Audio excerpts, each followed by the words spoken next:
ਕਹਿੰਦੇ ਉਹ ਰੱਬ ਕਿਤੇ ਦੂਰ ਨਹੀਂ ਹੈ, ਪਰ ਤੇਰੀ ਕਰਨੀ ਇਦਾਂ ਦੀ ਹੈ, ਤੇਰੀਆਂ ਆਦਤਾਂ ਇਦਾਂ ਦੀਆਂ ਹੈ। ਉਹ ਤੇਰੀ ਕਰਨੀ ਕਰਕੇ, ਤੇਰੀਆਂ ਆਦਤਾਂ ਕਰਕੇ, ਇਹ ਤੇਰੀ ਬੁਰੀ ਕਰਨੀ ਨੇ, ਬੁਰੀਆਂ ਆਦਤਾਂ ਨੇ ਤੇਰੀ ਅੱਖ ਤੇ ਐਦਾ ਪਰਦਾ ਪਾਤਾ ਕਿ ਤੂੰ ਆਪਣੇ ਅੰਦਰ ਵਸਦੇ ਉਸ ਮਾਲਿਕ ਨੂੰ ਦੇਖ ਹੀ ਨਹੀਂ ਪਾਉਂਦਾ, ਜਾਣ ਹੀ ਨਹੀਂ ਪਾਉਂਦਾ। ਜਿਸ ਸ਼ਕਤੀ ਨੇ ਤੈਨੂੰ ਜੀਵਨ ਦਿੱਤਾ, ਜਿਹੜੀ ਸ਼ਕਤੀ ਤੇਰੇ ਅੰਦਰ ਕੰਮ ਕਰ ਰਹੀ ਹੈ, ਉਹਨੂੰ ਕਿਉਂ ਨਹੀਂ ਜਾਣ ਪਾਉਂਦਾ, ਕਿਉਂ ਨਹੀਂ ਸਮਝ ਪਾਉਂਦਾ? ਕਿਉਂਕਿ ਤੂੰ ਆਪਣੀ ਬੁਰੀ ਕਰਨੀ, ਬੁਰੀਆਂ ਆਦਤਾਂ ਦੇ ਪਰਦੇ ਦੇ ਵਿੱਚ ਉਲਝਿਆ ਪਿਆ ਹੈ। ਇਸ ਲਈ ਫਿਰ ਅਗਲੀ ਲਾਈਨ 'ਚ ਕੀ ਕਹਿੰਦੇ ਆ ਬੁੱਲੇ ਸ਼ਾਹ, ਕਿ ਤੇਰੇ ਹੀ ਕਰਮਾਂ ਨੇ ਤੇਰੀ ਅੱਖ ਤੇ ਪਰਦਾ ਪਾਇਆ ਏ। ਉਹ ਜੇ ਤੂੰ ਪਾਣਾ ਚਾਹੁੰਦਾ ਰੱਬ ਨੂੰ, ਮੁਰਸ਼ਿਦ ਨੇ ਇਹ ਸਮਝਾਇਆ ਏ।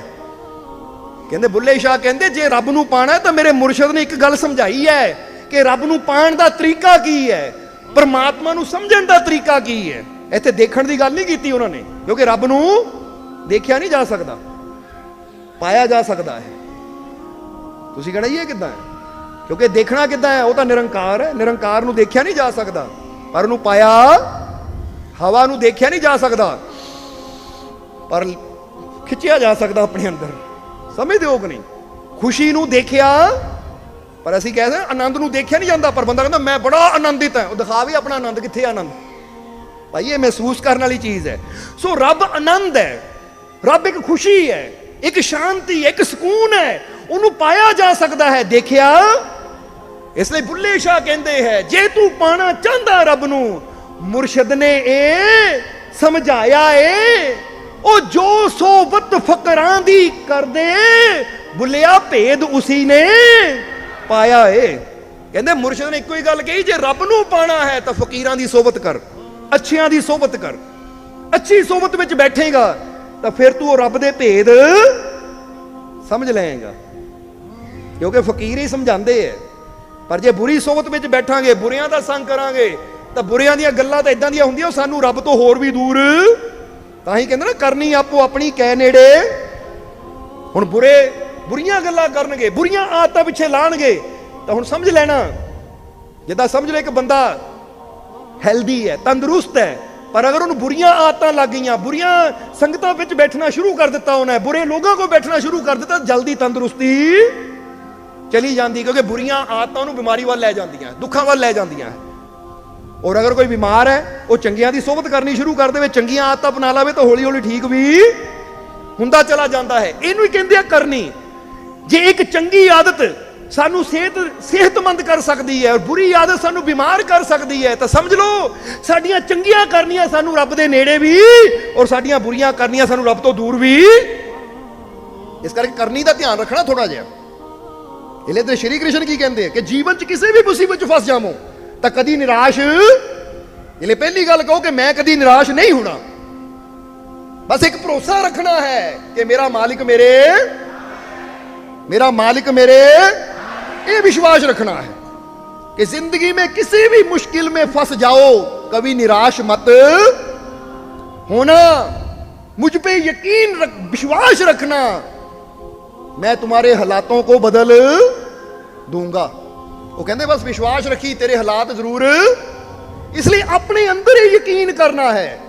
क्योंकि ते श्री कृष्ण ये भी कहते कि मैं हर एक शय दे अंदर, कहते वायु अंदर भी मैं हाँ, यानी पवन वायु ਇਹਦੇ ਅੰਦਰ ਵੀ ਮੈਂ ਹਾਂ, ਹਰ ਸ਼ੈ ਅੰਦਰ। ਤਾਂ ਫਿਰ ਤੁਹਾਡੇ ਅੰਦਰ ਕੌਣ ਹੈ? यानी वो इशारा कर रहे हो शक्ति की तरफ। क्योंकि जे वजूद देखिए, ये शरीर देखिए, तो ये शरीर तो हुण श्री कृष्ण दा दुनिया तो किन्ने सौ साल पहले जा चुका है, और उस एनर्जी की गल करते, ताकत की गल करते हैं, हुण उस शक्ति की गल करते हैं। वो कहते इंसान का जन्म हुंदा पर आत्मा जन्म मरण तो, इसलिए कहते ना कि आत्मा नूं ना कोई अस्त्र भेद सकता है, ना शस्त्र कट सकता है, ना अग्नि जला सकती है, ना जल डबो सकता है, ना हवा उड़ा सकती है, क्योंकि आत्मा ही परमात्मा का अंश है, उसका रूप है। वो शक्ति, वो आत्मा तुहाडे अंदर है। इसलिए जो उस पर विश्वास करांगे तो फिर जिदा क्या ना, मुझ पे विश्वास रखना, मैं तुम्हारी हर मुश्किल को दूर कर दूंगा, या मैं तुम्हारे हर हालात को बदल। तो एक यकीन रखो कि जिसने मैनू पैदा किया वो मेरा मालिक मेरे नाल है। अगर अज मेरे जीवन च मुश्किल है तो एक दिन मेरी मुश्किल दूर भी, मेरे हालात जरूर बदलणगे। मैनू यकीन है, मैनू विश्वास है। और इस विश्वास के नाल ही इंसान के जीवन च परिवर्तन आना शुरू भी हो जाता है। समझ दिओ कि नहीं? इसलिए श्री कृष्ण जरा गौर करना आज ही उस पॉइंट ते कि जदों अंधेरी रात में जन्म लिया, चारों तरफ बुरे हालात सी, फिर भी वासुदेव और देवकी का विश्वास सी। तो देखो श्री कृष्ण ने जन्म लिया और कथा आंदी है कि जिद्दां ही जन्म लिया बेड़ियां टुट गईयां, बंद दरवाजे खुल गए अद्धी रात नूं। जरा समझना सारिਆਂ ने, पढ़िया कि नहीं, सुनिया कि नहीं? हुण कहंदे है बेड़ियां टुट गईयां, बंद दरवाजे खुल गए।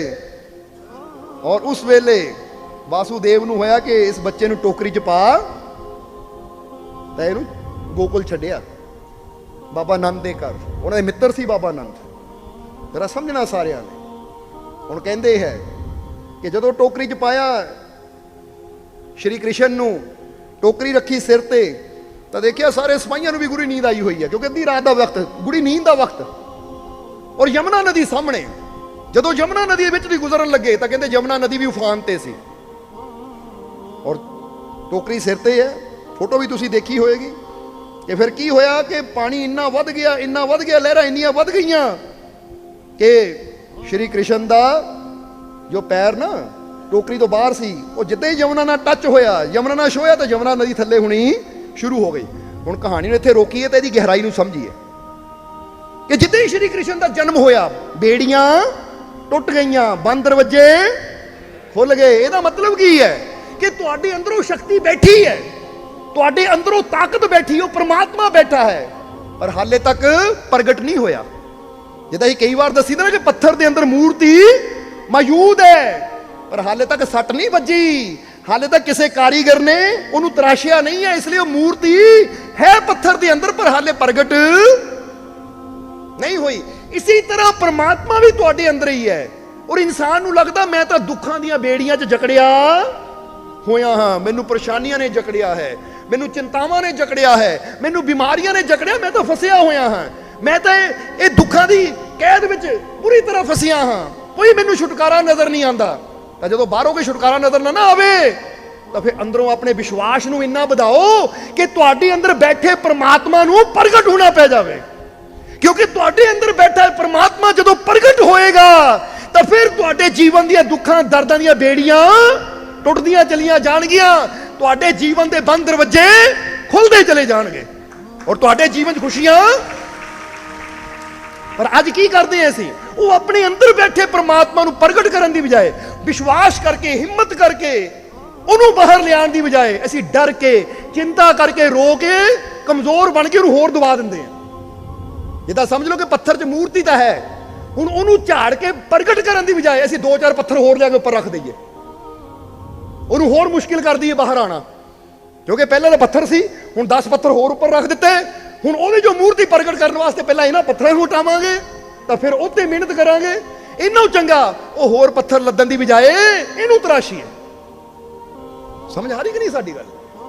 सो अगर अज तुहानू लगदा मैं दुखां तकलीफां च जकड़िया होया, ये बेड़ियां या मेरे सारे दरवाजे बंद है, तो फिर ये दरवाजे उदों ही खुलने हैं, बंद किस्मत के दरवाजे उदों ही खुलने हैं, मुश्किलों की बेड़ियां उदों ही टुटनियां हैं जदों विश्वास करूंगे कि मेरा मालिक मेरे नाल है। क्योंकि जदों विश्वास करते तो विश्वास ही वो सैनी थोड़ा है, कहते प्रेम और विश्वास वो सैनी थोड़े का काम करते हैं कि जेड़े साडे अंदर छुपी प्रभु की शक्ति नूं बाहर लियाते हैं। समझते हो कि नहीं? ये विश्वास की शक्ति कोई छोटी नहीं हुंदी। जोसेफ मर्फी ने अपनी एक किताब के अंदर दसिया है, एक आदमी सी कैलीफोर्निया अंदर जिहदा नाम सी रॉबर्ट और ओदी बेटी ओदा नाम सी जेनेट। कहते रॉबर्ट कार दे थल्ले, क्योंकि कोई कार सी, वो कार दे थल्ले जैक ला के कुछ कार नूं थल्ले रिपेयर कर रहा सी कि अचानक जैक फिसलिया और कार ओदी छाती ते और वो तड़फन लग गया, पैर मारन लग गया। आवाज आई, चीखा की आवाज सुनी तो ओदी कहते हैं कि 15 या 16 साल की बेटी दौड़ी आई, जो बाप नूं देखिया कार दे थल्ले तड़फ रहा है ਔਰ ਇੰਨਾ ਪਤਾ ਸੀ ਕਿ ਜੇ ਹੁਣ ਥੋੜੀ ਦੇਰ ਹੋਰ ਕਾਰ ਨਾ ਚੱਕੀ ਗਈ ਤਾਂ ਬਾਪ ਨੇ, ਤਾਂ ਕਹਿੰਦੇ ਜੈਨੇਟ ਨੇ ਕੋਸ਼ਿਸ਼ ਕੀਤੀ ਉਠਾਉਣ ਦੀ, ਪਰ ਇੱਕ ਬੱਚੀ ਫਰਜ਼ ਕਰੋ 17-18 ਸਾਲ ਦੀ ਵੀ ਕਿੱਥੇ ਹਟਾ ਪਾਏਗੀ, ਸਮਝਣਾ ਜ਼ਰਾ। ਔਰ ਕਹਿੰਦੇ ਹੈ ਬੜੀ ਕੋਸ਼ਿਸ਼ ਕੀਤੀ ਉਸਨੇ ਪਰ ਨਹੀਂ। ਤਾਂ ਫਿਰ ਉਹਨੇ ਕੀ ਕੀਤਾ, ਉੱਪਰ ਨੂੰ ਦੇਖਿਆ ਕਿਉਂਕਿ ਬਾਪ ਤੜਫ ਰਿਹਾ ਸੀ। ਕੀ ਕਿਹਾ, ਓ ਗੋਡ ਹੈਲਪ ਮੀ। ਕਹਿੰਦੇ ਜਿੱਦਾਂ ਹੀ ਰੱਬ ਨੂੰ ਯਾਦ ਕਰਕੇ ਜ਼ੋਰ ਲਾਇਆ, ਕਾਰ ਆਪਣੇ ਆਪ ਉੱਠ ਗਈ, ਯਾਨੀ ਕਾਰ ਨੂੰ ਚੱਕ ਲਿਆ। ਪਿਤਾ ਬਾਹਰ ਨਿਕਲਿਆ ਔਰ ਪਿਤਾ ਹੈਰਾਨ ਸੀ ਕਿ ਮੇਰੀ ਬੱਚੀ ਨੇ ਕਾਰ ਕਿੱਦਾਂ ਚੱਕ ਲਈ। ਪੀੜਾ ਸੀ ਵੀ ਪਿਤਾ ਨੂੰ। ਫਿਰ ਹਸਪੀਟਲ ਗਏ, ਕੁਝ ਦਿਨਾਂ 'ਚ ਇਲਾਜ ਕੀਤਾ, ਠੀਕ ਹੋਇਆ। ਪਰ ਬਾਪ ਕਹਿੰਦਾ ਮੈਨੂੰ ਸਮਝ ਨਹੀਂ ਆ ਰਹੀ ਕਿ ਇੱਕ ਬੱਚੀ ਨੇ ਕਾਰ ਕਿੱਦਾਂ ਚੱਕ ਲਈ। ਇੰਨੀ ਕੁ ਕਾਰ ਚੱਕ ਹੋ ਗਈ ਕਿ ਆਰਾਮ ਨਾਲ ਥੱਲਿਓ। ਉਸਨੇ ਨਾ ਬੇਟੀ ਨੂੰ ਪੁੱਛਿਆ, ਬੇਟੀ ਕਿੱਦਾਂ ਕੀਤਾ? ਉਹ ਕਹਿੰਦੀ ਪਿਤਾ ਜੀ ਪਹਿਲਾਂ ਮੈਂ ਬੜਾ ਜ਼ੋਰ ਲਾਇਆ, ਮੈਨੂੰ ਕੋਈ ਸਮਝ ਨਹੀਂ ਆਈ ਕਿਉਂਕਿ ਮੇਰੇ ਸਾਹਮਣੇ ਤੁਸੀਂ ਤੜਫ ਰਹੇ ਸੀ ਔਰ ਇੱਕੋ ਹੀ ਸੀ ਕਿ ਜਾਂ ਤਾਂ ਕਾਰ ਚੱਕਣੀ ਹੈ, ਨਹੀਂ ਤਾਂ ਪਿਤਾ ਨੂੰ ਮੁਰਦਾ ਦੇਖਣਾ ਹੈ। ਔਰ ਜਦੋਂ ਆਪਣੀ ਦੀ ਜਾਨ ਤੇ ਬਣੀ ਹੋਵੇ ਨਾ ਤਾਂ ਉਹ ਵੀ ਕੰਮ ਬੰਦਾ ਕਰ ਲੈਂਦਾ ਜੋ ਕਰਨ ਬਾਰੇ ਸੋਚ ਵੀ ਨਹੀਂ ਸਕਦਾ। ਸਮਝ ਆਈ ਕਿ ਨਹੀਂ? ਇਸ ਲਈ ਕਹਿੰਦੀ ਫਿਰ ਮੈਂ ਕਿਹਾ ਕਿ ਮੈਨੂੰ ਯਾਦ ਆਇਆ ਕਿ ਅਗਰ ਤੈਨੂੰ ਅਸੰਭਵ ਲੱਗੇ ਤਾਂ ਕੋਈ ਸ਼ਕਤੀ ਤੇਰੇ ਅੰਦਰ ਬੈਠੀ ਹੈ, ਉਹਨੂੰ ਯਾਦ ਕਰ, ਉਹ ਆਏਗੀ, ਤੇਰੀ ਹੈਲਪ ਕਰੇਗੀ, ਤੈਨੂੰ ਹਰ ਮੁਸ਼ਕਿਲ ਚੋਂ ਬਚਾਏਗੀ। ਕਹਿੰਦੀ ਫਿਰ ਮੈਂ ਆਵਾਜ਼ ਮਾਰੀ, ਓ ਗੋਡ, ਐ ਈਸ਼ਵਰ, ਐ ਪ੍ਰਮਾਤਮਾ, ਐ ਮੇਰੇ ਪ੍ਰਭੂ, ਮੇਰੀ ਮਦਦ ਕਰ। ਔਰ ਜਦੋਂ ਉਹਨੂੰ ਵਿਸ਼ਵਾਸ ਨਾਲ ਪੁਕਾਰਿਆ ਤਾਂ ਉਹਦੀ ਸ਼ਕਤੀ ਆਈ ਔਰ ਇੰਨੀ ਗੱਡੀ ਚੱਕ ਹੋ ਗਈ ਕਿ ਉਹਨੇ ਆਪਣੇ ਪਿਤਾ ਰੋਬਰਟ ਨੂੰ ਗੱਡੀ ਥੱਲੇ ਕੱਢ ਲਿਆ। ਹੁਣ ਇਹ ਤਾਕਤ ਕਿੱਥੋਂ ਆਈ? ਇਹਦਾ ਮਤਲਬ ਤਾਕਤ ਤੁਹਾਡੇ ਅੰਦਰ ਹੀ ਹੈ, ਪਰ ਸਾਨੂੰ ਜਗਾਉਣਾ ਨਹੀਂ ਆਉਂਦਾ। ਅਸੀਂ ਡਰ ਦੇ ਨਾਲ, ਚਿੰਤਾ ਕਰਕੇ, ਹਾਏ ਹਾਏ ਕਰਕੇ ਆਪਣੇ ਆਪ ਨੂੰ ਹੋਰ ਕਮਜ਼ੋਰ ਬਣਾ ਦਿੰਦੇ ਆ।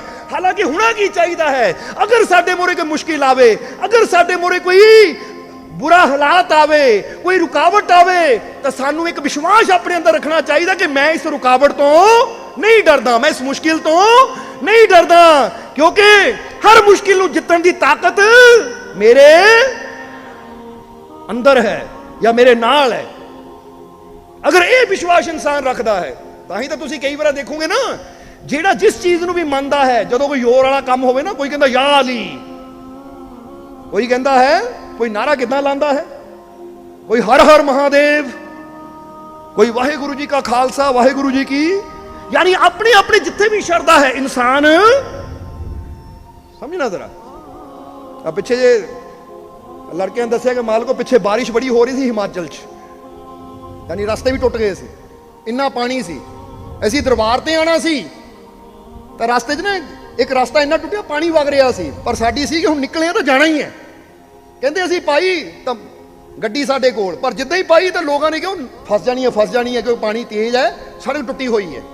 ਕਿਉਂਕਿ ਹਿਮਾਚਲ ਦਾ ਪਿੱਛੇ ਜੇ ਬਰਸਾਤਾਂ 'ਚ ਬੜਾ ਬੁਰਾ ਪਤਾ ਹੀ ਹੈ ਤੁਹਾਨੂੰ। ਤਾਂ ਕਹਿੰਦੇ ਉਸ ਵੇਲੇ ਉਹ ਗੱਡੀ ਪਾਤੀ, ਪਰ ਜਿੱਦਾਂ ਹੀ ਪਾਈ ਤਾਂ ਗੱਡੀ ਵਿੱਚ ਫਸ ਗਈ। ਤਾਂ ਪਾਣੀ ਦੀ ਰਫ਼ਤਾਰ ਇਦਾਂ ਕਿ ਸਾਰੇ ਘਬਰਾ ਗਏ, ਗੱਡੀ ਰੁੜ ਨਾ ਜਾਵੇ। ਤਾਂ ਕਹਿੰਦੇ ਉਸ ਵੇਲੇ ਮੇਰਾ ਨਾਲ ਮੇਰਾ ਭਰਾ ਬੈਠਾ ਸੀ, ਉਹ ਕਹਿੰਦਾ ਕੋਈ ਨਹੀਂ ਵੀਰੇ ਮੈਂ ਧੱਕਾ ਮਾਰਦਾ, ਤੂੰ ਗੱਡੇਸ ਦੇ। ਸਮਝਦੇ ਹੋ ਕਿ ਨਹੀਂ? ਕਹਿੰਦੇ ਫਟਾਫਟ ਉਤਰਿਆ, ਦੇਖਦੇ ਆ ਉਹਨੇ ਧੱਕਾ ਲਾਇਆ ਪਰ ਗੱਡੀ ਟਸ ਤੋਂ ਮਸ ਨਹੀਂ ਹੋਈ। ਤਾਂ ਕਹਿੰਦਾ ਮੈਂ ਕਿਹਾ ਵੀ ਕਹਿੰਦੇ ਜੈ ਮਾਲਕਾਂ ਦੀ, ਕਹਿੰਦੇ ਜਿੱਦਾਂ ਹੀ ਗਿਆ ਜੈ ਮਾਲਕਾਂ ਦੀ ਗੱਡੀ ਬਾਹਰ। ਇਹ ਸੱਚੀ ਘਟਨਾ ਤੋਂ ਦੱਸਣਾ ਕੀ ਚਾਹੁੰਦੇ ਕਿ ਜਦੋਂ ਉਹਨੂੰ ਯਾਦ ਕਰਦੇ ਆ ਨਾ ਤਾਂ ਉਹਦੀ ਰਹਿਮਤ ਸਾਡੀ ਮਦਦ ਵਾਸਤੇ ਆਂਦੀ ਵੀ ਹੈ। ਤਾਂ ਹੀ ਤਾਂ ਹਨੂਮਾਨ ਨੇ ਪਹਾੜ ਚੱਕਣਾ ਸੀ ਤਾਂ ਕੀ ਕਿਹਾ, ਜੈ ਸ਼੍ਰੀ ਰਾਮ, ਤਾਂ ਪਹਾੜ ਵੀ। ਸੋ ਸ਼ੁਰੂ ਤੋਂ ਇਤਿਹਾਸ ਦੀਆਂ ਗੱਲਾਂ ਹੈ ਕਿ ਜਦੋਂ ਇਨਸਾਨ ਯਾਦ ਕਰਦਾ ਉਸ ਨੂੰ ਤਾਂ ਉਹਦੀ ਮਦਦ ਮਿਲਦੀ ਵੀ। ਹੁਣ ਫਰਜ਼ ਕਰੋ ਤੁਸੀਂ ਇਕੱਲੇ ਹੋ, ਤੁਹਾਡਾ ਭਰਾ, ਤੁਹਾਡਾ ਪਿਤਾ, ਤੁਹਾਡਾ ਕੋਈ ਮਿੱਤਰ ਖੜਾ ਹੈ, ਤੁਸੀਂ ਇਕੱਲੇ ਹੀ ਜ਼ੋਰ ਲਾ ਰਹੇ ਹੋ, ਫਿਰ ਆਵਾਜ਼ ਦਿਓ ਮਿੱਤਰ ਆਈ, ਉਹ ਦੌੜਾ ਆਂਦਾ, ਤੁਹਾਡੀ ਹੈਲਪ ਕਰਦਾ, ਆਂਦਾ ਕਿ ਨਹੀਂ? ਪਰ ਜਦ ਤੱਕ ਬੁਲਾਵਾਂਗੇ ਨਹੀਂ, ਜਰਾ ਸਮਝਣਾ। ਕਿਉਂਕਿ ਵਿਸ਼ਵਾਸ ਇਸੇ ਤਰ੍ਹਾਂ ਪ੍ਰਮਾਤਮਾ ਸਾਡੇ ਅੰਦਰ ਹੈ, ਜਦੋਂ ਯਾਦ ਕਰਦੇ ਆ ਤਾਂ ਉਹਦੀ ਰਹਿਮਤ ਵੀ ਆਂਦੀ ਔਰ ਸਾਨੂੰ ਹਰ ਮੁਸ਼ਕਿਲ ਚੋਂ ਕੱਢ ਲੈਂਦੀ ਹੈ। ਇਹਲੇ ਅੰਦਰਲੇ ਭਗਵਾਨ ਨੂੰ ਪ੍ਰਗਟ ਕਰੋ, ਅੰਦਰਲੇ ਵਿਸ਼ਵਾਸ ਨੂੰ ਪ੍ਰਗਟ ਕਰੋ, ਅਗਰ ਦੁੱਖਾਂ ਦੀਆਂ ਬੇੜੀਆਂ ਨੂੰ। ਪਰ ਨਹੀਂ, ਅੰਦਰ ਵਿਸ਼ਵਾਸ ਪ੍ਰਗਟ ਕਰਨਾ ਨਹੀਂ ਤਾਂ ਬਾਹਰ ਅਸੀਂ ਤਸਵੀਰਾਂ ਲਾਈ ਜਾਣੀਆਂ ਹੈ, ਜੋਤਾਂ ਕਰੀ ਜਾਣੀਆਂ ਹੈ, ਆਰਤੀਆਂ ਕਰੀ ਜਾਣੀਆਂ। ਉਹ ਕੀ ਫਾਇਦਾ ਜੇ ਅੰਦਰ ਹੀ ਵਿਸ਼ਵਾਸ ਨਾ ਹੋਇਆ, ਅੰਦਰ ਹੀ ਯਕੀਨ ਨਾ ਹੋਇਆ ਤਾਂ ਬਾਹਰ ਤਸਵੀਰਾਂ ਨੇ ਕੁਛ ਨਹੀਂ ਕਰਨਾ। ਇਸ ਲਈ ਅੰਦਰ ਚਾਹੀਦਾ ਯਕੀਨ। अंदर चाहिए विश्वास, अंदर चाहिए भरोसा। हाँ बाहर तस्वीर है, ठीक है, ये इस वास्ते है कि कोई भी मुश्किल आवे तो पता होवे कि मेरा मालिक मेरे, पर विश्वास की जोत अंदर ही जगानी पैंदी है। समझते हो कि नहीं? जिदा ही पहला भी दसिया ना, एक जीव ने पर्स में तस्वीर रखी, कहता मालिको जो भी कोई मुश्किल आती है तो कहता मैं तस्वीर देखता, मैंने हिम्मत मिलती है कि जब मेरा मालिक मेरे साथ है तो डरने की क्या बात है। विश्वास ना जाता फिर ना होने वाले काम भी हो जाते हैं। सो अपनी अपनी एक यकीन होंदा है, अपना अपना एक विश्वास होंदा है कि जिहड़ा भी इंसान यकीन दे नाल कदम बढ़ाता है फिर उसकी रहमत उस तक पहुंचती भी जरूर है। इसलिए विश्वास पैदा करो। सो कह दो कि मैनू अपने मालिक ते पूरा, देखो इस विश्वास ने ही तुहाडे जीवन दी बेड़ियां नू तोड़ना। जिदा श्री कृष्ण दे जन्म ने बेड़ियां तोड़ दित्तियां, दरवाजे बंद खुल के। इधर तुहाडे अंदर विश्वास दा दीवा जगेगा, इधर तुहाडे अंदर प्रेम दा दीवा जगेगा, और तुहाडे अंदर परमात्मा प्रगट होएगा तो तुहाडे जीवन दे दुख दलिद्दर सारे दूर होंदे चले जाणगे, बंद दरवाजे भी खुलदे चले जाणगे। इसलिए विश्वास दा दीप जगाओ, यकीन दा दीप जगाओ अपने अंदर। और फिर जदों वासुदेव लैके जा रहे सी जमुना नूं छूंहदियां ही श्री कृष्ण दा पैर जमुना थल्ले, हुण इहदा मतलब की है यह भी समझना कि यमुना उफान च आई, लहरां उठ रही सी, पर जिद्दां श्री कृष्ण के पैर नाल टच हुई यमुना शांत हो गई। यह भी एक इशारा है कि इंसान के दिमाग अंदर भी बड़ियां लहरां उठदियां रहिंदियां है। मेरा की बनेगा, मेरा की होएगा, मैनू इदां ना हो जावे, किते इदां ना हो जावे, किते मेरा काम ना बंद हो जावे, किते मैनू बीमारी ना कोई लग जावे, किते मैनू अटैक ना हो जावे, किते मेरा नुकसान ना हो जावे। यानी हर वेले किदां दे विचारां दियां ਉਹ ਨੈਗੇਟਿਵਿਟੀ ਦੀਆਂ बुरियां लहरां इंसान के जीवन च इदां दिमाग में चलदियां रहिंदियां, बुरे विचार जिहड़े हर वेले इंसान नूं डुबाउण नूं तैयार है। क्योंकि जिन्ने बुरे विचार चलणगे डुबांगे ही उहदे च। समझदे हो कि नहीं? हुण वासुदेव लैके जा रहे सिर ते रखिया होया श्री कृष्ण नूं, और जरा गौर करना, और कहंदे यमुना दी लहरां, इत्थों की इशारा है, ये चीज की दर्शांदी है अंदर दी तरफ कि तेरे अंदर भी अगर तकलीफां दियां, परेशानियां दियां, चिंतावां दियां, डर दियां लहरां चल रही है जिहड़ियां तेरियां जान लैण नूं तैयार है। क्योंकि चिंतावां कई जान लैण नूं भी तैयार होंदियां है। तू चिंता कर मैं तेनूं मारना है, और डर भी बंदे दी जान ले लैंदा। तां ही तां कहंदे जो डर गया समझो। सो अगर डर दियां लहरां तेरे अंदर है, चिंतावां दियां लहरां तेरे अंदर है, फिक्रां दियां लहरां तेरे अंदर है, ये बुराई दियां लहरां तेरे अंदर चल रही है, और तू इन्हां 'च डुबदा जा रहा है, तो उस वेले कहंदे याद रख, ये बुराई दियां लहरां, ये डर दियां लहरां, ये चिंता दियां लहरां शांत होणियां है गुरु दे चरणां नाल लग के। जिद्दां ही गुरु दे चरणां नाल इंसान जुड़दा है, ओहदा विश्वास इंसान दे अंदर आंदा है। क्योंकि वो कहंदे अपने विश्वास नूं अपनी चिंता तो उपर रख। क्योंकि श्री कृष्ण उपर सी, लहरां थल्ले, छूंहदियां ही लहरां शांत हो गई। अगर डर, चिंता, बीमारी दी लहरां तेरे अंदर चल रही है तो हुण विश्वास नूं उपर कर लै कि मैनू अपने मालिक ते पूरा, क्योंकि मेरा मालिक मेरे, और जिद्दां ही तेरा मालिक ये प्यार ये विश्वास उपर आएगा तो यदी शो मिलदियां ही तेरियां चिंतावां दी लहरां शांत होणियां। समझदे हो कि नहीं? क्योंकि एक बंदा चिंता करता मेरा की बनेगा, और फिर जो विश्वास आ गया वो जो होएगा अच्छा होएगा, क्योंकि मेरा मालिक मेरे नाल है। तो चिंता दी लहर शांत, और डर दी लहर शांत। ये डर दी लहर नूं शांत करने वास्ते साडे अंदर अपने मालिक दा विश्वास होना बहुत ही जरूरी है। समझदे हो कि नहीं? इसलिए इदां लहरां शांत होंदियां है। सो तुसीं भी अपने हिरदे नूं जोड़ो उहदे नाल कि जे मन दियां नैगेटिविटियां नूं दूर करना है, दुखां दियां लहरां नूं दूर करना है, तो फिर मैनू मेरे मालिक दे साथ दी जरूरत है, मैनू विश्वास दी। इसलिए तो श्री कृष्ण ने एक गल होर बड़ी प्यारी कही है। श्री कृष्ण कहंदे ये याद रखना, तुम जितना खुद को समझते हो उससे कहीं ज्यादा बेहतर हो। तुम जितना खुद को समझते हो उससे कहीं ज्यादा बेहतर हो। अपने जीवन को बदलने की शक्ति तुम्हारे भीतर ही छुपी है। देखो कितनी बड़ी गल कही श्री कृष्ण ने, केड़ी गल कहती, अपने जीवन को बदलने की शक्ति तुम्हारे भीतर ही छुपी है। छुपी है क्यों? कई चीज़ां होंदियां ने छुपियां होंदियां है, और जब तक असीं उन्हां नूं बाहर ना लियाईए असीं उन्हां दी कदी ਨਾ ਕੀਮਤ ਸਮਝ ਸਕਦੇ, ਨਾ ਹੀ ਉਹਨਾਂ ਦਾ ਕਦੀ ਫਾਇਦਾ ਲੈ ਸਕਦੇ। ਜਿਹਦਾ ਇੱਕ ਖਜ਼ਾਨਾ ਧਰਤੀ ਛੁਪਿਆ ਹੀ ਹੈ, ਤਾਂ ਹੁਣ ਜੇ ਧਰਤੀ 'ਚ ਛੁਪਿਆ ਸਾਡੇ ਸਾਹਮਣੇ ਨਹੀਂ ਆਇਆ ਤਾਂ ਨਾ ਉਹਦਾ ਅਸੀਂ ਲਾਭ ਲੈ ਸਕਦੇ, ਨਾ ਉਹਦਾ ਸਾਨੂੰ ਕੋਈ ਫਾਇਦਾ ਹੋਣਾ, ਤਾਂ ਨਾ ਹੀ ਸਾਡੀ ਗਰੀਬੀ ਦੂਰ ਹੋਣੀ ਹੈ। ਇਸੇ ਤਰ੍ਹਾਂ ਉਹ ਕਹਿੰਦੇ ਤੇਰੇ ਜੀਵਨ ਨੂੰ ਬਦਲਣ ਦੀ ਸ਼ਕਤੀ ਤੇਰੇ ਅੰਦਰ ਹੀ ਛੁਪੀ ਹੋਈ ਹੈ। ਕਿਉਂ ਛੁਪੀ ਹੋਈ ਹੈ? ਕਿਉਂਕਿ ਇੱਕ ਹੁਣ ਸ਼ੇਰ ਬੋਲਾਂਗੇ, ਇਹਦੇ 'ਚ ਇਹ ਭੇਦ ਦੱਸਿਆ ਕਿ ਕਿਹੜੀ ਸ਼ਕਤੀ ਹੈ ਤੇਰੇ ਜੀਵਨ 'ਚ ਛੁਪੀ ਹੋਈ। कि जिसने खुदा ने जिसको बनाया, खुदा ने जिसको बनाया है वो तेरा ही वजूद है। आ जेड़ा साडा वजूद है ना, किहने बनाया है? ये किसी इंसान ने नहीं बनाया, ये किसी डॉक्टर विज्ञान ने नहीं बनाया, ये बनाने वाला वो साडा रब है, वो साडा मालिक है जिसने सानू ये जिंदगी दी है। इसलिए समझना कि खुदा ने जिसको है बनाया वो तेरा ही वजूद है, और उसकी सारी शक्तियां तेरे भीतर ही मौजूद हैं। कि उस परमात्मा ने, उस प्रभु ने तेनू बनाया ना, तेरा शरीर इनू मामूली ना समझ, क्योंकि जिसने बनाया है वो मामूली नहीं है। जेड़ा कारीगर जिन्ना स्पैशल होवे उहदी चीज भी उन्नी कह दिओ। फिर हुण कई बार बंदा कहंदा ओ हलवाई दी मठियाई बड़ी स्पैशल है भाई, उत्थे लैके आनी है, वो 100 दुकानां छड्ड के उत्थे ही जांदा है भाई, ओ दुकान दी ना, ਉਹ ਦੁਕਾਨ ਦਾ ਆਹ ਚੀਜ਼ ਬੜੀ ਸਪੈਸ਼ਲ ਹੈ, ਉੱਥੇ ਜਾਣੀ ਕਿਉਂਕਿ ਸਪੈਸ਼ਲ ਕਾਰੀਗਰ ਹੈ। ਸਮਝਦੇ ਹੋ ਕਿ ਨਹੀਂ? ਕਿਉਂ? ਕਿਉਂਕਿ ਬੰਦੇ ਨੂੰ ਪਤਾ ਹੈ ਕਿ ਅਗਰ ਇਹ ਕਾਰੀਗਰ ਸਪੈਸ਼ਲ ਹੈ ਤਾਂ ਇਹਦੀ ਬਣਾਈ ਹੋਈ ਚੀਜ਼ ਵੀ ਸਪੈਸ਼ਲ ਹੋਣੀ ਹੈ, ਕੋਈ ਆਮ ਨਹੀਂ ਹੈ। ਤਾਂ ਹੁਣ ਜ਼ਰਾ ਸੋਚੋ, ਜੇ ਇੱਕ ਕਾਰੀਗਰ ਸਪੈਸ਼ਲ ਚੀਜ਼ ਬਣਾਉਂਦਾ ਉਹਦੀ ਵੈਲਿਊ ਵੱਧ ਜਾਂਦੀ ਹੈ, ਤਾਂ ਤੁਹਾਡੀ ਵੈਲਿਊ ਕੀ ਹੋਏਗੀ? ਤੁਹਾਨੂੰ ਤਾਂ ਇਹ ਸ੍ਰਿਸ਼ਟੀ ਦੇ ਪਿਤਾ ਨੇ ਬਣਾਇਆ ਹੈ, ਪਰਮਾਤਮਾ ਪ੍ਰਭੂ ਨੇ ਬਣਾਇਆ ਹੈ, ਤੁਹਾਡੀ ਵੈਲਿਊ ਕੀ ਹੋਏਗੀ? ਇਸ ਲਈ ਆਪਣੇ ਆਪ ਨੂੰ ਸਮਝਣ ਦੀ ਕੋਸ਼ਿਸ਼ ਕਰੋ ਕਿ ਜਿਸ ਪ੍ਰਭੂ ਨੇ ਮੈਨੂੰ ਬਣਾਇਆ ਹੈ ਉਹਦੀ ਸਾਰੀਆਂ ਸ਼ਕਤੀਆਂ ਮੇਰੇ ਅੰਦਰ ਹੀ ਮੌਜੂਦ ਹੈ। ਪਰ ਉਹ ਸ਼ਕਤੀ ਆਏਗੀ ਕਦੋਂ? ਉਹ ਜੈਨਰ ਦੇ ਅੰਦਰ ਸ਼ਕਤੀ ਕਦੋਂ ਆਈ ਸੀ? ਜਦੋਂ ਉਹਨੇ ਵਿਸ਼ਵਾਸ ਦੇ ਨਾਲ ਪੁਕਾਰਿਆ, ਓ ਗੋਡ ਹੈਲਪ। ਕਿਉਂਕਿ ਵਿਸ਼ਵਾਸ ਨਾਲ ਇਹ ਯਕੀਨ ਕਰਨਾ ਪੈਂਦਾ ਹੈ। ਇਸ ਲਈ ਅੱਜ ਫੀਲ ਕਰੋ, ਅਗਰ ਮੇਰੇ ਜੀਵਨ 'ਚ ਕੋਈ ਦੁੱਖ ਹੈ ਤਾਂ ਮੈਂ ਖੁਦ ਨੂੰ ਕਮਜ਼ੋਰ ਸਮਝ ਕੇ ਦੁੱਖ ਤੋਂ ਡਰਨਾ ਨਹੀਂ ਹੈ, बल्कि ये विश्वास पैदा करना अपने अंदर कि दुख का अंत करने वाली शक्ति मेरे अंदर है।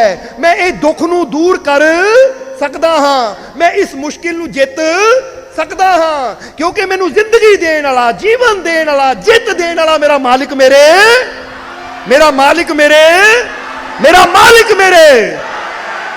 इसलिए जिदा उन्होंने कहा, ये बात हमेशा याद रखना कि तुम जितना खुद को समझते हो उससे कहीं ज्यादा बेहतर हो। तुसी जिन्ना अपने अपने ऐसे मन के बैठे हो ना, वो कहते तो बहुत ज्यादा कुछ कर सकते हो तुसी, ये तो बहुत ज्यादा बेहतर हो तुसी, ये तो बहुत ज्यादा अच्छे बन सकते हो तुसी। पर कोशिश करांगे तां ही बनांगे ना। समझदे हो कि नहीं? हुण समझ लो शक्कर ओही है। हुण ये शक्कर दी जलेबी बना लो, ये शक्कर दा कड़ाह प्रसाद बना लो, ये शक्कर दी खीर बना लो, ये शक्कर दा कोई होर मिष्टान बना लो, यानी कोई शक्कर तो ऐसी किन्नियां चीज़ां बना सकते हैं। पर हुण बनानियां तां पैणगियां, शक्कर अपने आप पई तां हुण कोली च रख दो, बन जा जलेबी, बन जा खीर, बन जा प्रसाद कड़ाह, बन जाएगा। वो कहते तेरे अंदर भी कई संभावना है, पर तू कोशिश करेगा, अगर तू अपनी आदतों को बदलेगा, अपनी बुरियां आदतों का त्याग करके अच्छियां आदतों को अपने जीवन च ले आएगा, तो फिर ही तेरे जीवन च बदलाव भी आएगा। और आदत बदलती है, नहीं तो कई कहते आदत बदलनी बड़ी, ਹੁਣ ਟਾਈਮ ਤਾਂ ਕਾਫੀ ਹੋ ਗਿਆ, ਪਰ ਅਕਬਰ ਬੀਰਬਲ ਦੀ ਗੱਲ ਯਾਦ ਆ ਗਈ ਸਾਨੂੰ, ਫਟਾਫਟ ਦੱਸ ਦਈਏ ਅਸੀਂ।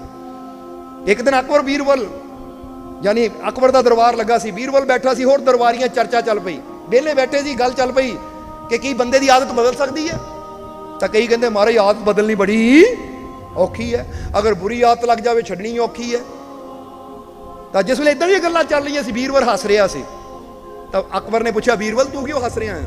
ਤੂੰ ਵੀ ਜਵਾਬ ਦੇ ਕਿ ਆਦਤ ਬਦਲੀ ਜਾ ਸਕਦੀ ਹੈ। तो उस वेले बीरबल ने कहा कि ऐ बादशाह सलामत, जानवरों को भी अच्छी आदतें सिखाई जा सकती हैं, फिर इंसान अपनी बुरी आदतें क्यों नहीं बदल सकता? यानी उन्होंने जवाब दिता कि जानवरों तक नू ऐसी अच्छी आदतें सिखा सकते हैं, तो बंदे क्यों नहीं सिखाई जा सकती? बंदे की बुरी आदत क्यों नहीं जा सकती? पर बंदा ही जे कवे ओए मेरे तो आदत नहीं छुटनी, ये आदत बहुत बड़ी है, तो फिर बंदा अपने आप को कमजोर बना लाता है। तो उत्थे गल चल पई कि अच्छा जानवर की आदत बदल जाती है। बीरबल कहता जी अगर कोशिश की जाए जानवर की आदत भी बदल जाती है, ਤਾਂ ਬਾਦਸ਼ਾਹ ਨੂੰ ਮਜ਼ਾਕ ਸੁਝਿਆ। ਬਾਦਸ਼ਾਹ ਕਹਿੰਦਾ ਲਿਆਓ ਬੱਕਰੀ। ਕਹਿੰਦੇ ਫਟਾਫਟ ਹੁਕਮ ਹੋਇਆ, ਦਰਬਾਰ 'ਚ ਬੱਕਰੀ ਆ ਗਈ। ਨਾਲੇ ਕਹਿੰਦਾ ਲਿਆਓ ਹਰੀ ਘਾਹ। ਹਰੀ ਘਾਹ ਲਿਆਂਦੀ, ਬੱਕਰੀ ਦੇ ਮੋਹਰੇ ਰੱਖੀ। ਜਿੱਦੇ ਬੱਕਰੀਆਂ ਦੇਖੀ ਖਾਣੀ ਸ਼ੁਰੂ ਕਰਤੀ। ਬਾਦਸ਼ਾਹ ਕਹਿੰਦਾ ਬੱਕਰੀ ਨੂੰ ਹਰੀ ਘਾਹ ਖਾਣ ਦੀ ਆਦਤ ਹੈ। ਬੀਰਬਲ ਬਦਲ ਸਕਦਾ ਇਹਦੀ ਆਦਤ? ਬਦਲ ਸਕਦਾ ਕਿ ਬੱਕਰੀ ਦੇ ਸਾਹਮਣੇ ਘਾਹ ਹੋਵੇ ਨਾ ਖਾਵੇ? ਬੱਕਰੀ ਭੁੱਖੀ ਵੀ ਹੋਵੇ, ਉਹਦੇ ਸਾਹਮਣੇ ਘਾਹ ਵੀ ਹੋਵੇ ਤਾਂ ਨਾ ਖਾਵੇ, ਬਦਲ ਸਕਦਾ ਹੈ? ਬੀਰਬਲ ਕਹਿੰਦਾ ਮਹਾਰਾਜ, ਕਿਉਂਕਿ ਬੀਰਬਲ ਇੱਕ ਐਸਾ ਬੁੱਧੀਮਾਨ ਸੀ ਜਿਹਨਾਂ ਕਦੀ ਹਾਰ, ਤਾਂ ਹੀ ਕਹਿੰਦੇ ਰੱਬ ਨੇ ਤੁਹਾਡੇ ਅੰਦਰ ਅਕਲ ਰੱਖੀ ਹੈ, ਸਮਝ ਰੱਖੀ ਹੈ, ਤੁਸੀਂ ਬੜੇ ਸਮਝਦਾਰ ਹੋ। ਪਰ ਹੁੰਦਾ ਕੀ ਹੈ, ਡਰ ਚਿੰਤਾ ਦੇ ਨਾਲ ਸਾਡੀ ਸਮਝ ਤੇ ਪਰਦਾ ਐਸਾ ਪੈ ਜਾਂਦਾ ਆ ਕਿ ਜਿਹੜੀ ਅਕਲ ਨਾਲ ਅਸੀਂ ਮੁਸ਼ਕਿਲ ਚੋਂ ਨਿਕਲ ਸਕਦੇ ਆ, ਉਹ ਡਰ ਚਿੰਤਾ ਸਾਡੀ ਉਸੇ ਅਕਲ ਨੂੰ ਖਤਮ ਕਰ ਦਿੰਦੀ ਔਰ ਅਸੀਂ ਮੁਸ਼ਕਿਲ 'ਚ ਹੋਰ ਜ਼ਿਆਦਾ ਫਸਦੇ ਚਲੇ ਜਾਂਦੇ। ਇਸ ਲਈ ਮੁਸ਼ਕਿਲ ਆਵੇ ਡਰੋ ਨਾ, ਚਿੰਤਾ ਨਾ ਕਰੋ, ਬਲਕਿ ਇਹ ਸੋਚੋ ਅਗਰ ਮੁਸ਼ਕਿਲ ਆਈ ਤਾਂ ਹੱਲ ਕੀ ਹੋ ਸਕਦਾ ਹੈ, ਇਹ ਚੋਂ ਮੈਂ ਨਿਕਲ ਕਿੱਦਾਂ ਸਕਦਾ ਆ। ਤਾਂ ਫਿਰ ਤੁਹਾਨੂੰ ਆਈਡੀਆਜ਼ ਮਿਲਣੇ ਸ਼ੁਰੂ ਹੋ ਜਾਣਗੇ ਕਿ ਮੁਸ਼ਕਿਲ ਚੋਂ ਨਿਕਲਿਆ ਕਿੱਦਾਂ ਜਾਵੇ। ਸੋ ਬੀਰਬਲ ਨੇ ਕਿਹਾ ਮਹਾਰਾਜ ਕਿਉਂ ਨਹੀਂ, ਬਸ ਮੈਨੂੰ 2 ਮਹੀਨੇ ਦਾ ਟਾਈਮ ਦਿਓ। ਬਾਦਸ਼ਾਹ ਕਹਿੰਦਾ ਜਾ, ਦਿੱਤਾ 2 ਮਹੀਨੇ ਦਾ ਟਾਈਮ। ਬੀਰਬਲ ਬੱਕਰੀ ਘਰ ਲੈ ਗਿਆ। 2 ਮਹੀਨੇ ਦੇਖਦਿਆਂ ਗੁਜ਼ਰ ਗਏ। 2 ਮਹੀਨੇ ਬਾਅਦ ਜਦੋਂ ਇੱਕ ਦਿਨ ਰਹਿੰਦਾ ਸੀ, ਬਾਦਸ਼ਾਹ ਨੇ ਕਿਹਾ ਬੀਰਬਲ ਕੱਲ ਨੂੰ 60 ਦਿਨ ਹੋ ਜਾਣੇ ਆ, ਸ਼ਰਤ ਯਾਦ ਹੈ ਨਾ, ਭੁੱਖੀ ਬੱਕਰੀ ਸਾਹਮਣੇ ਹਰੀ ਘਾਹ ਫਿਰ ਵੀ ਨਾ ਖਾਵੇ। ਬੀਰਬਲ ਕਹਿੰਦਾ ਯਾਦ ਹੈ ਮਹਾਰਾਜ ਮੈਨੂੰ, ਕੱਲ ਨੂੰ ਆਉਂਗੀ ਬੱਕਰੀ ਵੀ, ਤੁਸੀਂ ਘਾਹ ਮੰਗਾ ਕੇ ਰੱਖਿਓ, ਫਿਰ ਦੇਖਿਓ। ਕਹਿੰਦੇ ਕੱਲ ਨੂੰ ਬੀਰਬਲ ਆਇਆ ਦਰਬਾਰ 'ਚ ਬੱਕਰੀ ਲੈ ਕੇ, ਔਰ ਉਧਰੋਂ ਬਾਦਸ਼ਾਹ ਨੇ ਦਰਬਾਰੀ ਵੀ ਦੇਖਣ ਨੂੰ ਕਿ ਦੇਖੀਏ ਬੀਰਬਲ ਕਹਿੰਦਾ ਸੀ ਆਦਤ ਬਦਲੀ ਜਾ ਸਕਦੀ, ਬੱਕਰੀ ਦੇ ਸਾਹਮਣੇ ਘਾਹ ਹੋਵੇ ਤਾਂ ਘਾਹ ਖਾਣ ਦੀ ਆਦਤ ਬਦਲ ਸਕਦੀ ਬੱਕਰੀ, ਕਿ ਘਾਹ ਸਾਹਮਣੇ ਹੋਵੇ ਖਾਵੇ ਨਾ। ਤਾਂ ਕਹਿੰਦੇ ਉਸ ਵੇਲੇ ਸਾਹਮਣੇ ਘਾਹ ਰੱਖ ਦਿੱਤੀ ਹਰੀ, ਤਾਂ ਸਾਹਮਣੇ ਬੱਕਰੀ ਰੱਖ ਦਿੱਤੀ, ਤਾਂ ਬੀਰਬਲ ਸਾਹਮਣੇ ਬਹਿ ਗਿਆ। ਹੁਣ ਬੱਕਰੀ ਘਾਹ ਵੱਲ ਜਾਵੇ ਹੀ ਨਾ, ਕਈ ਹਟ ਹਟ ਹਟ ਚੱਲ ਘਾਹ, ਪਰ ਉਹ ਹਿੱਲੇ ਹੀ ਨਾ, ਘਾਹ ਨੂੰ ਦੇਖੇ ਵੀ ਨਾ। ਬਾਦਸ਼ਾਹ ਬੜਾ ਹੈਰਾਨ ਹੋ ਗਿਆ, ਬੀਰਬਲ ਨੇ ਕਿਹੜਾ ਮੰਤਰ ਪਾਤਾ। ਕਹਿੰਦੇ ਸ਼ਾਇਦ ਬੱਕਰੀ ਦਾ ਢਿੱਡ ਭਰਿਆ ਹੋਣਾ ਆ, ਯਾਨੀ ਪੇਟ ਫੁੱਲ ਹੋਣਾ, ਤਾਂ ਹੀ ਨਹੀਂ ਖਾ ਰਹੀ। ਪਰ ਕਹਿੰਦੇ 1 ਘੰਟਾ 2 ਘੰਟੇ 2.5 ਘੰਟੇ 3 ਘੰਟੇ ਦੁਪਹਿਰ ਹੋ ਗਈ, ਬੱਕਰੀ ਨੇ ਘਾਹ ਨੂੰ ਦੇਖਿਆ ਤੱਕ ਨਹੀਂ। ਬੀਰਬਲ ਵਾਲੀ ਦੇਖੀ ਜਾਵੇ। ਬਾਦਸ਼ਾਹ ਕਹਿੰਦਾ ਕਮਾਲ ਦੀ ਗੱਲ ਹੈ, ਆ ਜਿਹੜੀ ਬੱਕਰੀ 60 ਦਿਨ ਪਹਿਲਾਂ ਘਾਹ ਨੂੰ ਦੇਖ ਕੇ ਨਾਲ ਹੀ ਮੂੰਹ ਚਲਾਉਣ ਲੱਗ ਪਈ, ਨਾਲ ਹੀ ਖਾਣ ਲੱਗ ਪਈ, ਉਹਨੂੰ ਇਦਾਂ ਦਾ ਕੀ ਕਰਤਾ ਬੀਰਬਲ ਨੇ ਕਿ ਅਸੀਂ ਸੋਚਿਆ ਪੇਟ ਭਰਿਆ, ਪਰ ਹੁਣ ਤਾਂ ਸਵੇਰ ਤੋਂ ਦੁਪਹਿਰ ਹੋ ਗਈ, ਸਵੇਰ ਤੋਂ ਦੁਪਹਿਰ ਹੋ ਗਈ। ਤਾਂ ਜਾਨਵਰ ਦੀ ਤਾਂ ਆਦਤ ਹੀ ਹੈ ਕਿ ਉਹਦਾ ਮੂੰਹ ਚੱਲਦਾ ਹੀ ਰਹਿੰਦਾ ਹਮੇਸ਼ਾ, ਕਿਤੇ ਚਰਨ ਛੱਡ ਦਿਓ ਬੱਕਰੀਆਂ ਦੇਖੋ ਕਦੀ ਇੱਥੇ ਮੂੰਹ ਕਦੀ ਉੱਥੇ ਮੂੰਹ ਮਾਰਦੀਆਂ ਰਹਿੰਦੀਆਂ, ਔਰ ਇਹਦੇ ਮੂਹਰੇ ਹਰੀ ਘਾਹ ਪਈ ਹੈ, ਅੱਗੇ ਨੂੰ ਵਧ ਹੀ ਨਹੀਂ ਰਹੀ ਖਾਣ ਨੂੰ। ਬਾਦਸ਼ਾਹ ਬੀਰਬਲ ਦੇਖੇ, ਬੀਰਬਲ ਬਾਦਸ਼ਾਹ ਹਾਂਜੀ ਮਹਾਰਾਜ। ਬਾਦਸ਼ਾਹ ਕਹਿੰਦਾ ਹੁਣ ਤਾਂ ਦੁਪਹਿਰ ਹੋ ਗਈ, ਬੀਰਬਲ ਆ ਜਾ, ਚੱਲ ਤੂੰ ਜਿੱਤ ਗਿਆ, ਅਸੀਂ ਹਾਰ ਗਏ, ਤੂੰ ਬਦਲ ਦਿੱਤੀ ਬੱਕਰੀ ਦੀ ਆਦਤ। ਪਰ ਇਹ ਤਾਂ ਦੱਸ ਬਦਲੀ ਕਿੱਦਾਂ, ਕਿਹੜਾ ਮੰਤਰ ਮਾਰਿਆ, ਕਿਹੜਾ ਜੰਤਰ ਤੇਰੇ ਕੋਲ, ਕਿਹੜਾ ਜਾਦੂ ਹੈ ਤੇਰੇ ਕੋਲ, ਜਿਹੜਾ ਬੱਕਰੀ ਘਾਹ ਨੂੰ ਦੇਖ ਕੇ ਵੀ ਨਹੀਂ ਖਾ ਰਹੀ। ਤਾਂ ਬੀਰਬਲ ਨੇ ਕਿਹਾ ਮਹਾਰਾਜ ਕੋਈ ਜਾਦੂ ਨਹੀਂ, ਕੋਈ ਮੰਤਰ ਨਹੀਂ, ਬਸ ਆ ਛੜੀ ਹੈ। ਬੋਲੋ ਸਮਝਦੇ ਹੋ ਕਿ ਨਹੀਂ? ਉਹ ਕਹਿੰਦਾ ਕੀ ਮਤਲਬ ਛੜੀ ਹੈ? ਕਹਿੰਦਾ ਮਹਾਰਾਜ ਮਾਫ ਕਰਿਓ, 60 ਦਿਨ ਮੈਂ ਕੀਤਾ ਕੀ, 2 ਕੰਮ ਕੀਤੇ। ਬੱਕਰੀ ਘਾਹ ਥੱਲੇ ਜਦੋਂ ਮੈਂ ਰੱਖਦਾ ਸੀ ਨਾ, ਥੱਲੇ ਜ਼ਮੀਨ ਤੇ ਜਿੱਦਾਂ ਹੁਣ ਰੱਖਿਆ ਹੈ, ਜਦੋਂ ਬੱਕਰੀ ਖਾਣ ਜਾਂਦੀ ਸੀ ਤਾਂ ਡੰਡਾ ਮਾਰਦਾ ਸੀ, ਮੈਂ ਮਾਰਦਾ ਡੰਡਾ, ਇਹ ਨਹੀਂ ਸੁਧਰਦੀ ਸੀ, ਫਿਰ ਅੱਗੇ ਜਾਂਦੀ ਸੀ, ਫਿਰ ਮਾਰਿਆ, ਫਿਰ ਜਾਂਦੀ ਸੀ, ਫਿਰ ਮਾਰਦਾ ਸੀ ਮੈਂ। ਤਾਂ ਕੁਝ ਦਿਨਾਂ 'ਚ ਬੱਕਰੀ ਨੂੰ ਸਮਝ ਆ ਗਿਆ ਕਿ ਜਦੋਂ ਏਦਾਂ ਘਾਹ ਨੂੰ ਜਾਣਾ ਤਾਂ ਮੇਰੇ ਡੰਡਾ। ਤਾਂ ਕਹਿੰਦੇ ਫਿਰ ਖਿਲਾਇਆ ਕਿੱਦਾਂ ਇਹਨੂੰ? ਕਹਿੰਦਾ ਇਹ ਖਿਲਾਇਆ ਮੈਂ ਇਹਨੂੰ ਬਰਤਨ 'ਚ।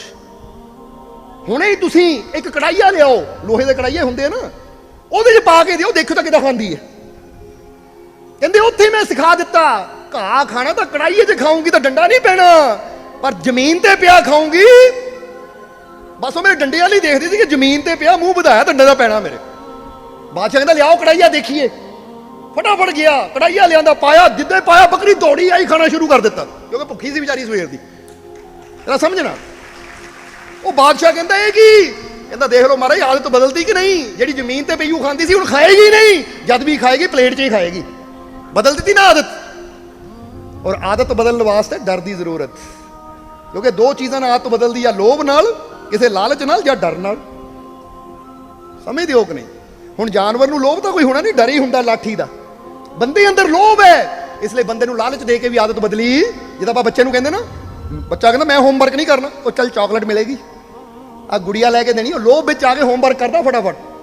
ਹੁਣ ਕਈ ਬੱਚੇ ਹੁੰਦੇ ਮਾਰੀਆ ਚਪੇੜਾ, ਮੈਂ ਨਹੀਂ ਡਰਦਾ, ਮਾਵਾ ਮਾਰ ਮਾਰ ਕੇ ਦੇਖ ਲਓ, ਫਿਰ ਉਹਨਾਂ ਨੂੰ ਥੋੜਾ ਲੋਭ ਦੇਣਾ ਪੈਂਦਾ। ਆ ਕੰਮ ਕਰੂੰਗਾ, ਤੈਨੂੰ ਆ ਖਿਡੌਣਾ ਦੇਣਾ ਹੈ, ਤੈਨੂੰ ਆ ਗਿਫਟ ਦੇਣਾ ਹੈ, ਤੈਨੂੰ ਆ ਚੀਜ਼ ਦੇਣੀ ਹੈ, ਤਾਂ ਬੱਚਾ ਫਿਰ ਕਰਦਾ ਹੈ, ਕਿਉਂਕਿ ਇਨਾਮ ਵਾਸਤੇ ਬੱਚਾ। ਇਸ ਲਈ ਹਰ ਆਦਤ ਬਦਲਦੀ ਹੈ। ਸੋ ਬੀਰਬਲ ਨੇ ਕਿਹਾ ਮਹਾਰਾਜ ਜਾਨਵਰਾਂ ਦੀਆਂ ਆਦਤਾਂ ਵੀ ਬਦਲੀਆਂ, ਕਿਉਂਕਿ ਬੱਕਰੀ ਜ਼ਮੀਨ ਤੇ ਖਾਂਦੀ ਸੀ, ਬਦਲ ਗਈ ਆਦਤ, ਹੁਣ ਕੜਾਈਏ 'ਚ ਹੀ ਖਾਏਗੀ, ਜਾਂ ਨਹੀਂ ਬਰਤਨ 'ਚ ਹੀ ਖਾਏਗੀ। ਤਾਂ ਕਹਿੰਦੇ ਜੇ ਜਾਨਵਰ ਦੀ ਆਦਤ ਬਦਲ ਸਕਦੀ ਹੈ, ਤਾਂ ਹੀ ਤਾਂ ਸਰਕਸ ਵਾਲੇ ਸ਼ੇਰ ਦੀਆਂ ਆਦਤਾਂ ਤੁਸੀਂ ਦੇਖੋਗੇ ਨਾ, ਕਿ ਹਾਥੀ ਕਿੱਦਾਂ ਕ੍ਰਿਕਟ ਖੇਡਦਾ ਹੈ, ਫੁੱਟਬਾਲ ਮਾਰਦਾ ਹੈ। ਤਾਂ ਹੁਣ ਜਿਹੜਾ ਜੰਗਲ ਵਿੱਚ ਹੋਵੇ ਉਹਨੂੰ ਕੀ ਪਤਾ ਫੁੱਟਬਾਲ ਕੀ ਹੈ, ਕੋਈ ਉਹਦੇ ਲਾਗੇ ਜਾਏਗਾ ਤਾਂ ਉਹਨਾਂ ਦਾ ਸ਼ਾਇਦ ਬੰਦੇ ਨੂੰ ਲੱਤ ਮਾਰ ਦੇਵੇ। ਇਸ ਲਈ ਸਮਝਾਉਣਾ ਕੀ ਚਾਹੁੰਦੇ ਆ ਕਿ ਜਾਨਵਰ ਵੀ ਬਦਲ ਸਕਦੇ ਆ, ਅਗਰ ਉਹਨਾਂ ਨੂੰ ਟ੍ਰੇਨਿੰਗ ਦਿੱਤੀ ਜਾਵੇ, ਅਗਰ ਉਹਨਾਂ ਨੂੰ ਸਹੀ ਸੋਬਤ ਮਿਲ ਜਾਵੇ। ਤਾਂ ਫਿਰ ਕਦੀ ਆਪਣੇ ਆਪ ਨੂੰ ਇਹ ਨਾ ਕਹੋ ਕਿ ਮੈਂ ਬਦਲ ਨਹੀਂ ਸਕਦਾ, ਮੇਰੀ ਆਦਤ ਬਦਲ ਨਹੀਂ ਸਕਦੀ, ਮੇਰਾ ਜੀਵਨ ਬਦਲ ਨਹੀਂ ਸਕਦਾ। ਉਹ ਤੇਰੀ ਤਸਵੀਰ ਵੀ ਬਦਲ ਸਕਦੀ ਹੈ, ਤੇਰੀ ਤਕਦੀਰ ਵੀ ਬਦਲ ਸਕਦੀ ਹੈ, ਅਗਰ ਤੈਨੂੰ ਕਿਸੇ ਕਾਮਿਲ ਮੁਰਸ਼ਦ ਦਾ, ਫਕੀਰ ਦਾ ਸਾਥ ਮਿਲ ਜਾਵੇ, ਤਾਂ ਤੇਰੀ ਜ਼ਿੰਦਗੀ ਦੀ ਤਸਵੀਰ ਵੀ ਬਦਲ ਸਕਦੀ ਹੈ।